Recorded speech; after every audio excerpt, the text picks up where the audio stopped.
On ne parle que de ça et comme chaque vendredi, on ne parle que de nouvelles stars en partenariat avec D8 et hier soir au Prime. C'est Mika qui a quitté l'aventure, il est avec nous ce matin au Figaro. Bonjour Mika. Bonjour. Merci d'être là. Ouais, merci à vous. Comment vous sentez-vous ce matin? Fatigué. Fatigué, c'est un peu abasourdi parce que on s'y attend pas forcément à chaque fois. Et ouais, je sais pas trop comment je suis là. Je sais pas si je suis soulagé, si je suis content, si je suis déçu. Enfin, évidemment, je suis déçu. Mais tout se mélange un peu. Voilà, tout se mélange un peu. Qu'est-ce qui est le plus dur à vivre pour vous dans cette élimination? C'est de quitter les copains surtout. C'est vraiment ça qui va me manquer. Bon, évidemment, toute l'équipe qui est géniale, mais c'est vrai que c'est vraiment le petit cocon qu'on avait construit, surtout avec Mathieu, avec qui on est dans la chambre depuis le début de l'aventure. Donc voilà, ça va être ça qui va me manquer le plus. Alors depuis le début des Primes, en l'occurrence, il y a beaucoup de voix qui s'élèvent contre certaines éliminations injustes. On peut penser à Kevin ou à Maëva. Est-ce que dans votre cas, vous pensez aussi que votre élimination est injuste? Injuste, je sais pas. Après, non, je pense pas, parce qu'on est arrivé à un stade où il y a vraiment de gros talents. Hein, quand, dans les 5, on n'avait aucune idée de qui pouvait partir. Donc voilà, c'est comme ça. Moi, tout ce que je sais, c'est que je me suis fait plaisir sur les 2 derniers primes surtout. Et voilà, je suis parti je pars sans regret. Vous partez sans regret. Je pars sans regret. Alors, votre parcours depuis les Primes a été assez irrégulier. Vous avez de temps en temps, suscité beaucoup d'enthousiasme et parfois vous avez beaucoup déçu. On pensait que vous aviez réussi à reprendre un peu du poil de la bête la semaine dernière avec votre reprise magnifique de John Legend au piano. Et puis de nouveau hier soir, vous avez encore déçu le jury. Comment vous expliquez cette inconstance en fait dans vos prestations? Eh ben, je l'explique pas. Je l'explique pas du tout. Je sais pas pourquoi. J'ai eu un début très difficile. C'était par rapport surtout au choix de chansons qui me correspondaient pas. J'arrivais pas à retrouver ma patte, à réussir à faire ce que je voulais faire de ces chansons-là. L'avant-dernier prime, ça a été mon meilleur prime.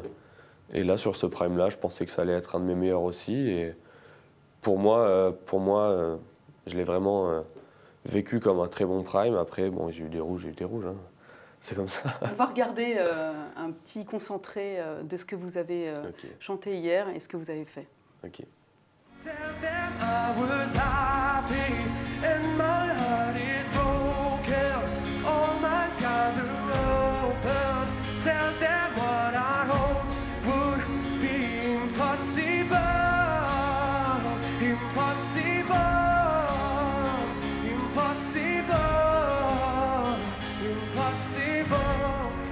Wherever you will travel, won't you stay by me? I want you to stay by me. Oh, stay by me. Wherever you will travel, won't you stay by me? I want you to stay by me. Ça vous fait quoi de vous revoir? Je les avais pas revus encore. Vous en pensez quoi? Ouais, ça avait l'air pas mal. Hein. Après, je sais que je vais passer 2 jours à les regarder non-stop pour voir ce qui va pas. Donc, Yarol vous a reproché votre distance par rapport à la chanson, en tout cas sur Impossible, sur la première. Et Elodie a eu un peu le même discours sur votre deuxième prestation. C'est un peu le sentiment que vous avez eu de ne pas être dedans, d'être distant par rapport aux choses? Non, pas du tout. Au contraire, j'ai essayé de me mettre vraiment à fond dedans, à fond dans l'histoire, à fond dans les chansons. Donc non, j'avais pas cette impression-là. Après, ils ont leur avis professionnel. Vous aviez dit en amont de ce prime que vous aviez la rage de vaincre. Vous regrettez de ne pas l'avoir eu hier soir? Non, je regarde pas parce que je l'ai eu. En fait, j'étais vraiment motivé, j'étais à fond. Et puis voilà, après ça passe ou ça casse. Hein. Vous avez un favori là pour la victoire? Ouais, moi j'ai un favori, c'est Mathieu. C'est Mathieu votre favori? Ouais, c'est mon petit poulain depuis longtemps, depuis le théâtre. Donc moi je pense qu'il a gagné ou arrivé très très loin. Voilà, pour beaucoup, MJ est très très bien placé pour remporter cette nouvelle star. Donc ça, c'est les avis par rapport à ses prestations qui impressionnent énormément. Vous pensez qu'elle peut faire la différence sur la fin? Bah, MJ, il n'y a pas, voilà, y a pas à dire. Elle a une voix superbe et elle s'en sort très très bien. Après, à côté de ça, c'est un avis personnel. Moi, je vois plus Martial ou Mathieu en tête de la compétition. Après, voilà, c'est mon avis, quoi. Ils ne sont pas trop déçus, vos amis qui vous avaient inscrit à cette aventure?